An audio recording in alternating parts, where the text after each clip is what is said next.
أسرى بعبده ليلا من المسجد الحرام إلى المسجد الأقصى الذي باركنا حوله لنريه من آياتنا إنه هو السميع البصير. ہم لے گئے. کون لے گیا؟ رب فرماتے ہیں ہم لے گئے.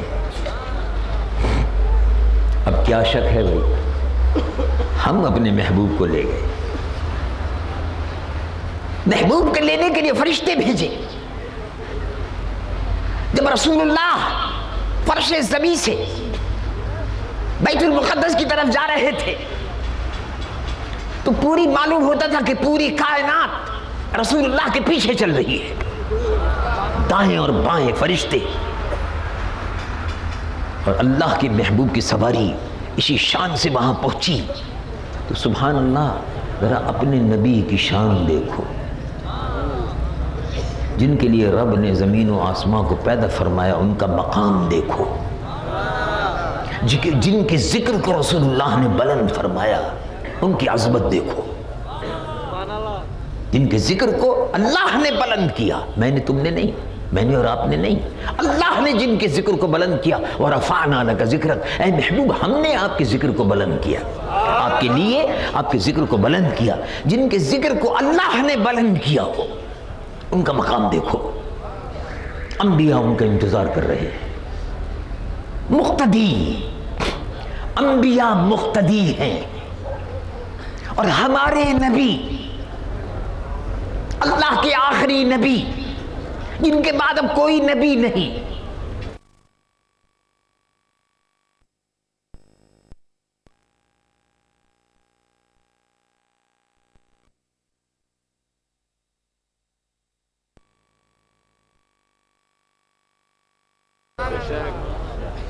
اللہ تبارک و تعالی ہم کو حضرت آدم کی، حضرت نوح کی، حضرت عیسیٰ کی، موسیٰ کی، عیسیٰ کی، موسیٰ کی، علی نبینا علیہ السلام، ایوب کی، داؤد کی، سیدنا آدم، سیدنا داؤد، سیدنا صفی اللہ، ساداتنا انبیاء اکرام علی نبینا علیہم السلام کی کسی کی بھی امت میں کر دیتا، لیکن معلوم ہوا کہ نہیں.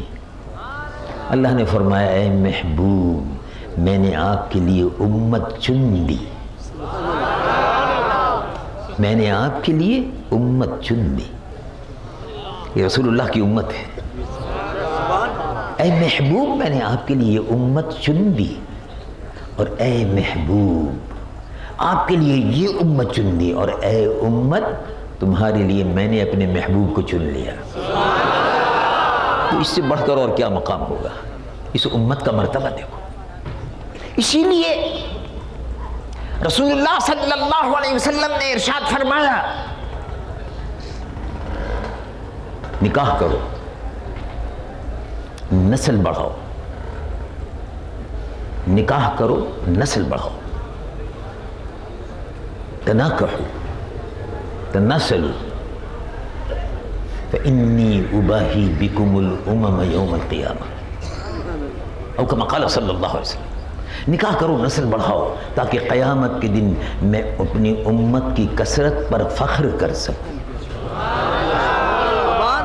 تو کتنی ہوگی امت رسول اللہ کی قیامت کے دن؟ سبحان اللہ. صحابی نے پوچھ لیا کہ نکاح کا مقصد تو یہ ہے کہ نسل بڑھاؤ، مسلمانوں کے ووٹ بڑھاؤ. امریکہ کہتا ہے مسلمانوں کی نسل گھٹاؤ. کچھ کو تو وہ گولیاں دے دے کے مارتا ہے. پاکستان میں اس کے ایجنٹ یہاں این جی اوز کی شکل میں ہیں، ان کے ذریعے سے گولیاں تقسیم کروا کے مرواتا ہے، نسل کشی کرواتا ہے. یہ گولیاں جو تقسیم کر رہی ہیں فیملی پلاننگ والے، اب بالآخر اس کے نتیجے میں کینسر عورتوں کو ہوتا ہے، اور اس کی یہ بیماری پھیل رہی ہے. امریکہ اور یہودی N G Os, non governmental organisation مسلمانوں کی نسل کو ختم کرنے کے لیے فلسطین کے مجاہدین پر گولیاں چلوا رہے ہیں. کوسووا کے اور بوسنیا کے مسلمانوں پر گولیاں چلوا رہے ہیں. چیچنیا کے مسلمانوں کا قتل عام کر رہے ہیں، اور کشمیر میں مسلمانوں کا قتل عام کر رہے ہیں. اور جہاں قتل عام کی ضرورت ان کو محسوس نہیں ہوتی وہاں وہ گولیاں کھلا دیتے ہیں. پاکستان میں وہ گولیاں بانٹ رہے ہیں، نسل کشی کر رہے ہیں مسلمانوں کی، تاکہ مسلمانوں کی نسل گھٹ جائے. اس لیے کہ اگر مسلمانوں کی نسل بڑھ گئی، مسلمانوں کی تعداد بڑھ گئی، عیسائیوں کے لیے چیلنج، یہودیوں کے لیے چیلنج. یہودیوں کی آبادی بہت تھوڑی ہے اور ہندوؤں کی آبادی مسلمانوں کے مقابلے پہ ہندوستان میں بہت تھوڑی ہے. تو کہتے ہیں مسلمانوں کی نسل کو ختم کرو. تو ہم کو دھندے پہ لگا دیا، نہیں آبادی نہیں بڑھنی چاہیے. کون کہتے ہیں؟ N G Os. دوائیں تقسیم کرو، گولیاں تقسیم کرو، بیماریاں پھیلاؤ، عورتوں میں کینسر کی بیماری پھیلاؤ، مردوں میں کینسر کی بیماریاں پھیلاؤ. یہ ایسی دوائیں دیتے ہیں اور ایسی جھاڑ پھونک کی دوائیں بھی دیتے ہیں، وہ اسپرے کرنے والی دوائیں کہ جس سے روئی میں بیماریاں لگ جائیں، فصلوں میں بیماریاں لگ جائیں. یہ سارا کام این جی اوز کے ذریعے سے یہودی اور عیسائی مسلمانوں کے خلاف دن رات یہ سازشیں کرتے رہتے ہیں. یہ این جی اوز ہیں، حکومت پاکستان کے اندر بیٹھے ہوئے ہیں، اسلام آباد کے اندر بیٹھے ہوئے ہیں. یہ یہودیوں کے اور عیسائیوں کے دلال اور راہ کے ایجنٹ اسلام آباد میں بھی این جی اوز گھسے ہوئے ہیں، ٹیلی ویژن کے اندر گھسے ہوئے ہیں. مسلمان بہو بیٹیوں کو نچوانے کا کام بھی کر رہے ہیں، مسلمان بہو بیٹیوں کو بازاری بنانے کا کام کر رہے ہیں، مسلمان بیٹیوں کو ناچنا اور گانا سکھوا رہے ہیں. یہ سارے کام این جی اوز کے ذریعے سے ہو رہے ہیں تاکہ مسلمانوں کی نسل کو خراب کیا جائے، مسلمانوں میں ایمان اور حیا کو نکالا جائے، مسلمانوں قوم کو بے حیا اور بے ایمان بنایا جائے، اور رسول اللہ کی یہ امت اس قابل نہ رہے کہ یہ دین کو سنبھال سکے اور دین کی حفاظت کر سکے. دیکھو میرے عزیز، دین کی حفاظت آپ کے ذمے ہے، قرآن کی حفاظت آپ کے ذمے نہیں ہے. دین کی حفاظت آپ کے ذمے ہے. آپ نے سنا، آپ کو معلوم ہے، رب العالمین جل جلالہ عما نوالہ ارشاد فرماتا ہے اِنَّا نحن نزلنا الذکر وَإِنَّا لَهُ لَحَافِظُونَ. ہم نے اس ذکر کو، قرآن کو اتارا اور ہم اس قرآن کے محافظ ہیں. اللہ نے قرآن کی حفاظت کا ذمہ لے لیا، آپ کو اس کی فکر کرنے کی ضرورت نہیں ہے، قرآن کی حفاظت ہو رہی ہے. کیا مجال ہے کسی مائی کے لال کی، عیسائی کی یا یہودی کی، جو قرآن میں ذرا سی تبدیلی تو کر دے؟ 1450 سال ہو گئے، جیسا قرآن مکے اور مدینے میں رسول اللہ پر اترا تھا ایسا ہی آج بھی دادو میں پڑھا جاتا ہے، ایسا ہی پاکستان میں پڑھا جاتا ہے، ایسا ہی روئے زمین پر پڑھا جاتا ہے جو مکے مدینے میں رسول اللہ پر اترا تھا، اسی شان کے ساتھ آج بھی پڑھا جاتا ہے. تو اللہ نے قرآن کی حفاظت کا ذمہ لے لیا اور آپ سے کیا کہا؟ نماز کی حفاظت کرو، روزے کی حفاظت کرو، دین کی حفاظت کرو، اسلام کی حفاظت کرو. رب العالمین جل جلالہ عما نوالہ ارشاد فرماتا ہے حافظو، حفاظت کرو. حافظوا علی الصلوات والصلاة الوسطى وقوموا للہ قانتین. نمازوں کی حفاظت کرو، بیچ والی نماز کی بھی حفاظت کرو، اللہ کے لیے کھڑے ہو جاؤ. روزوں کی حفاظت کرو، حج کی حفاظت کرو، زکوٰۃ کی حفاظت کرو، غریب اور مستحقین تک پہنچاؤ، دین کی حفاظت کرو. اللہ تبارک و تعالیٰ نے دین کی حفاظت کا ذمہ نہیں لیا، قرآن کی حفاظت کا ذمہ لے لیا. دین کی حفاظت آپ کو کرنی ہے، مسجد کی حفاظت آپ کو کرنی ہے. اب ایک آدمی شکایت کر رہے تھے، کہہ رہے تھے کہ وہ ڈویژنل سپرنٹینڈنٹ ریلوے نے مسجد کی دیوار تھی، یہ کہہ کہ زائد ہے، اس کو گرا دیا. تو میں نے کہا کہ مسجد کی دیوار تھی، اس نے گرا دیا اور تم نے ان کو نہیں گرایا؟ یار یہ کمال ہو گیا بھائی. مسجد کی دیوار اگر کوئی گرائے آپ اس کو چھوڑ دیں، مسجد کی دیوار کی تو حفاظت کرنی تھی. مسجد جو فرش زمین پر بن گئی آسمان تک مسجد ہو گئی، اب وہ مسجد ہے، تو مسجد کی حفاظت نہیں کر سکتے۔ اللہ رب العالمین فرماتا ہے قرآن کی حفاظت ہمارے ذمے اور دین کی حفاظت تمہارے ذمے، اور اگر تم نے دین کی حفاظت کی تو وعدہ الہی ہے۔ رب العالمین جل جلالہ عما نوالہ ارشاد فرماتا ہے اگر تم نے حفاظت کی تو کیا انعام ہے۔ رب العالمین جل جلالہ عما نوالہ ارشاد فرماتا ہے ان تنصروا اللہ ینصرکم، اب تم اللہ کے دین کی حفاظت کرو، اس دین کے مددگار بن جاؤ، تم دین کی حفاظت کرو گے، دین کے مددگار بن جاؤ گے، اللہ تمہاری حفاظت فرمائے گا۔ اللہ کا وعدہ ہے ینصرکم، تمہاری مدد فرمائے گا، تمہاری حفاظت فرمائے گا۔ اور مختلف آیات طیبات ہیں اس سلسلے میں، لیکن میں نے صرف ایک آیت پڑھی ہے۔ بات اصل میں یہ ہے کہ یہ ہماری ذمہ داری ہے، رسول اللہ کی امت ہیں ہم، برائیوں کو مٹانا، نیکیوں کو پھیلانا یہ ہماری ذمہ داری ہے۔ آج ہم غافل ہوتے جا رہے ہیں ان تمام برائیوں سے، اور برائیاں پھیلتی جا رہی ہیں، اور ہم غافل ہوتے جا رہے ہیں، برائیاں پھیلتی جا رہی ہیں، فحاشی، عریانی، بے حیائی، اور جو این جی اوز بیٹھے ہوئے ہیں اسلام آباد میں یہودیوں کے ایجنٹ اور دلال، نان گورنمنٹل آرگنائزیشن کے نام پر خوبصورت خوبصورت لڑکیوں کو بھرتیاں کرتے ہیں امریکہ سے، اور یہودیوں سے ان کو پیسہ ملتا ہے، غیر سرکاری فلاحی تنظیموں کا نام رکھ لیتے ہیں، اور مختلف بہانوں سے عیسائیوں کا لٹریچر بھی تقسیم کرتے ہیں، عیسائیت پھیلاتے ہیں۔ یہی این جی اوز تھے جنہوں نے انڈونیشیا کے ٹکڑے کیے، انڈونیشیا میں مشرقی تیمور انہوں نے بنوایا۔ میں نے جنرل صاحب کو بتایا، یہ جنرل صاحب سے میں نے کہا کہ آپ ہوشیار رہیے، آپ کسی مغالطے میں نہ رہیں۔ انڈونیشیا میں مشرقی تیمور کو این جی اوز نے الگ کرایا، عیسائی بنا کر الگ کرا دیا۔ سوڈان میں این جی اوز نے بغاوت کروا دی مسلمان حکومت کے خلاف۔ یہی سازش این جی اوز اس ملک میں کر رہے ہیں، مسلمانوں کو بے حیا بنانا، مسلمانوں کو بے غیرت بنانا۔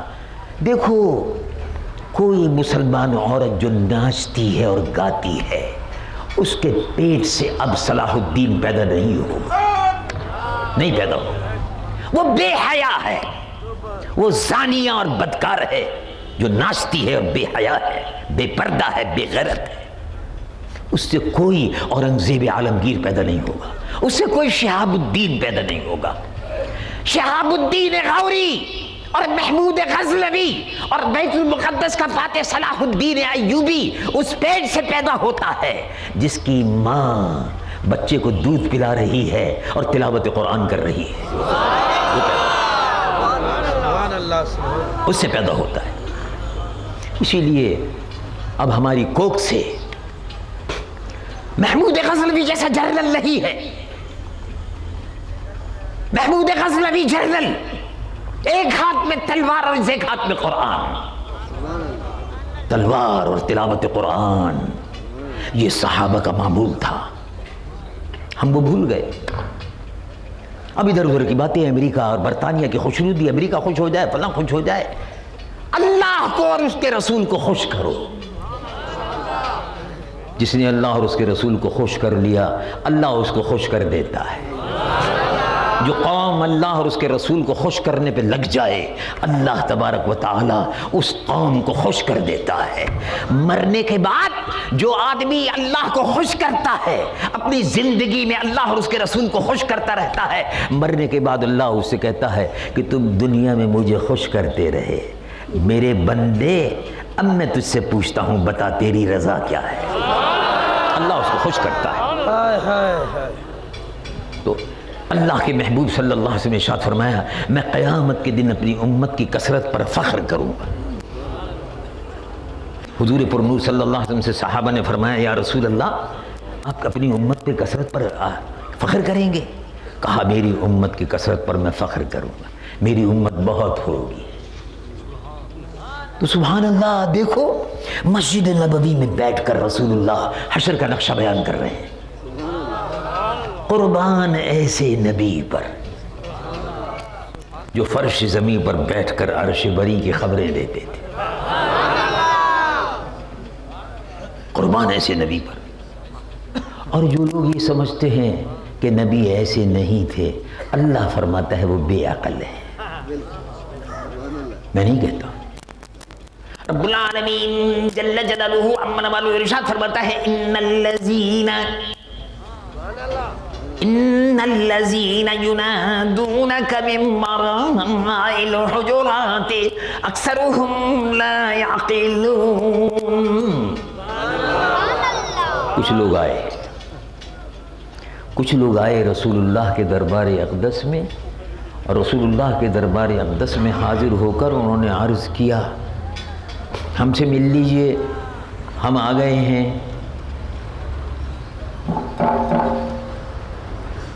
ایک تو یہ کہ دروازہ کھٹکھٹاؤ، اور 1450 سال پہلے بجلی تو تھی نہیں کہ بیل بجاؤ. یہ تو دروازہ کھٹکھٹاؤ یا آواز دو. انہوں نے آواز دی یا رسول اللہ ہم آ گئے، آپ سے ملنے کے لیے آئے. اللہ تعالیٰ نے آیت نازل فرما دی. کیا نازل فرمائی؟ رب العالمین جل جلالہ عمن والو ارشاد فرماتا ہے ان الذین ینادونک. یہ لوگ، وہ لوگ جو پکار رہے ہیں آپ کو دروازے کے باہر سے خبر دینے کے لیے کہ ہم آ گئے. ینادونک من وراء الحجرات، حجرے کے باہر جو آواز دے رہے ہیں، اور طاق کے باہر جو آواز دے رہے ہیں. تو اے محبوب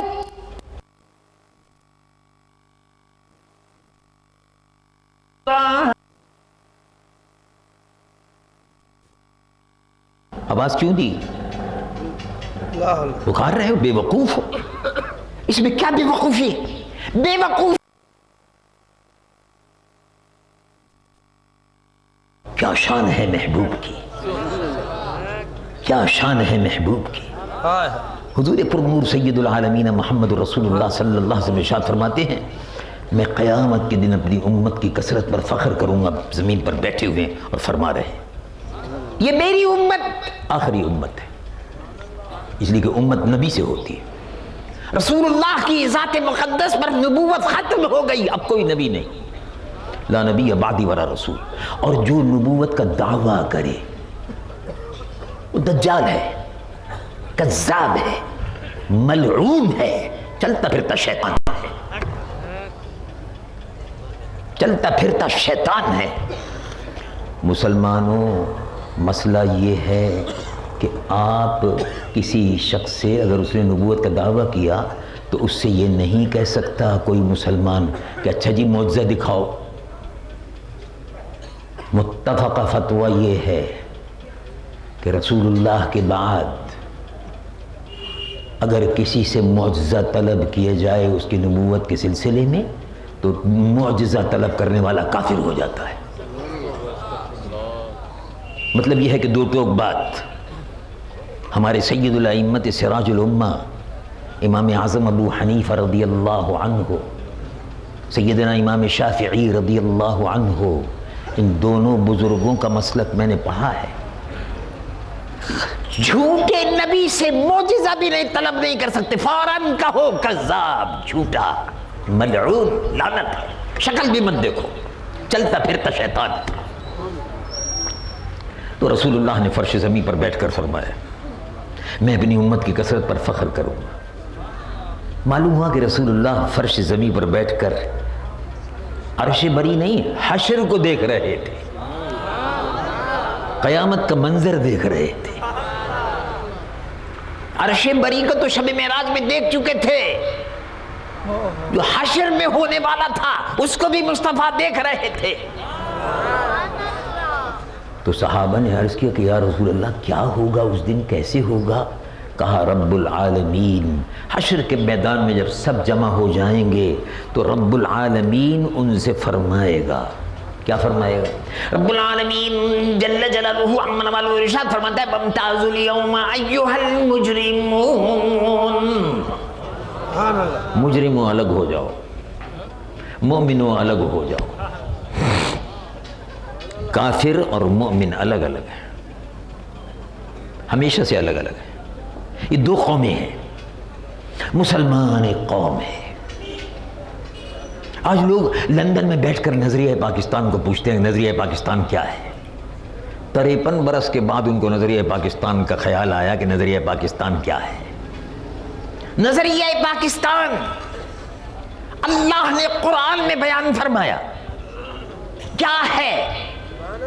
پڑھو سورہ تغابن. رب العالمین جل جلالہ عمن والو ارشاد فرماتا ہے هو الذی خلقکم فمنکم کافر ومنکم مؤمن. وہی رب ہے جس نے تم کو پیدا کیا. اب اس میں کافر ہے اور مومن ہے, دو ہو گئے, دو گروہ. کافر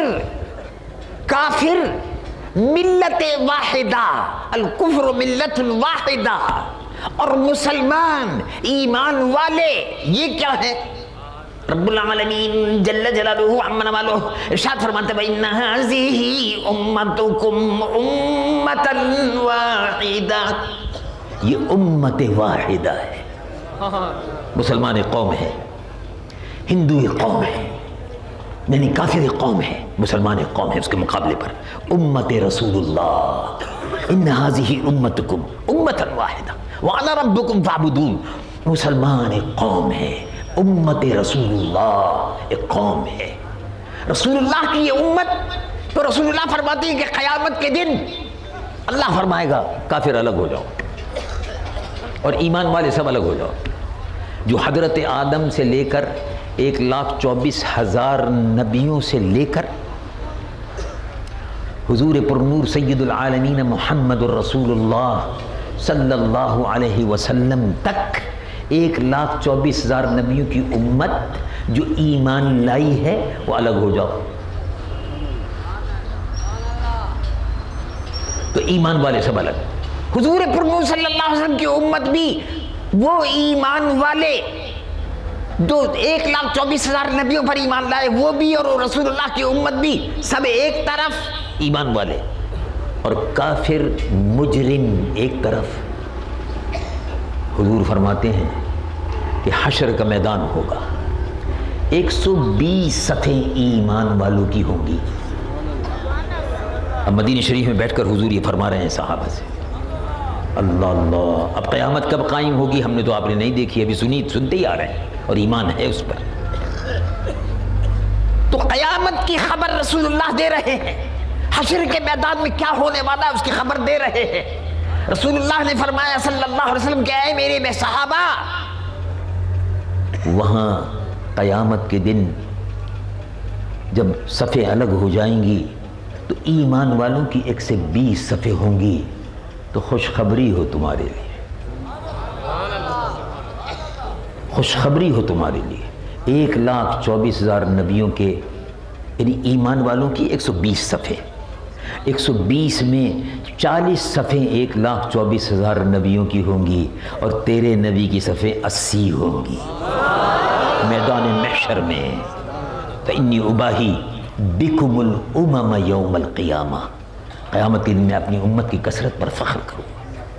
حضور پرنور صلی اللہ علیہ وسلم کی سواری مبارک بیت المقدس گئی, بیت المقدس سے عرش معلیٰ پہ گئی, 7 آسمانوں سے ہوتی ہوئی گئی, اس مقام پر پہنچی کہ جہاں کوئی نہیں پہنچا. بلغ العلا بکمالہ. ہاں یہ بلغ العلا بکمالہ عجیب و غریب چیز ہے. میں ایک دفعہ سوچ رہا تھا, میں گیا چین. جب چین گیا مجھے بعض دوستوں نے دعوت دی اور میں ان کے گھر پر ملا شریف میں چلے گئے. امام صاحب جو تھے جامع مسجد کے بیجنگ کے, وہ ہمارے ساتھ تھے, سب چلے گئے.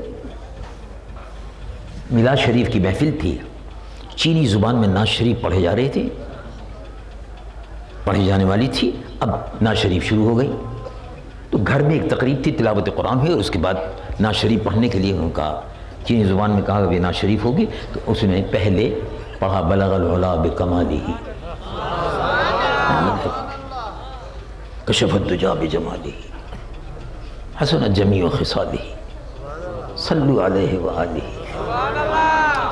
بڑی محبت سے وہ پڑھ رہا تھا. اس کے بعد اس نے چینی زبان میں نعت شریف پڑھنی شروع کر دی. میں تو چینی جانتا نہیں ہوں لیکن تھوڑی بہت کتاب دیکھتا رہتا تھا, 2-4 لفظوں کے معنی وارنا, تو میں سمجھ گیا کہ نعت شریف پڑھ رہے ہیں, حضور کی شان بیان ہو رہی ہے. سبحان اللہ. میں نے کہا دیکھو چینی زبان میں بھی اللہ کے محبوب کی شان بیان ہو رہی ہے. خیر میں سنتا رہا. پھر میں آگے چلا, وہاں ختم ہو گئی بات. بلا شریف میں جہاں مجھے جانا تھا وہاں میں جاتا رہا, بیٹھا رہا, چلتے رہے, آتے رہے, جاتے رہے. پھر تقریباً 1-2 سال کے بعد پھر مجھے جانے کا اتفاق ہوا. پارلیمنٹری ڈیلیگیشن تھا رشیا, روس جانے کا اتفاق ہوا.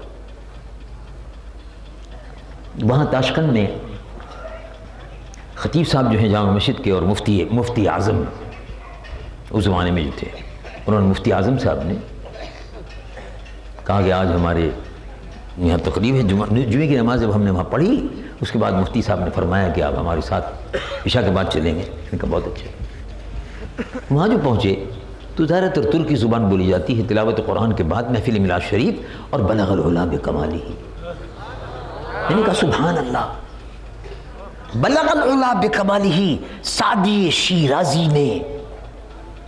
نے شیراز میں ایران کے شہر میں شیخ سعدی رضی اللہ عنہ نے بلغ العلا بکمالہ.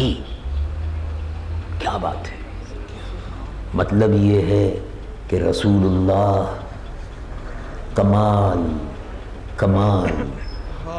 کمال کے ایسے مرتبے پر پہنچے کہ کمال کی حد ختم ہو گئی,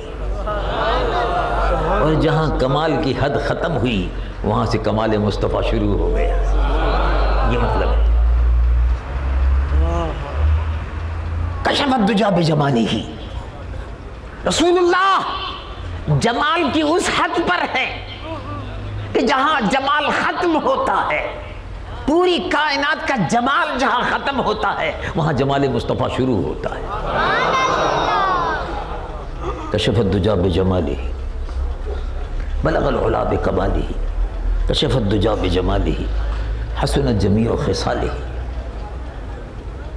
یہ سارا حسن, خصلتیں, اخلاقیات, تمامی خصلتیں, عادت و اطوار,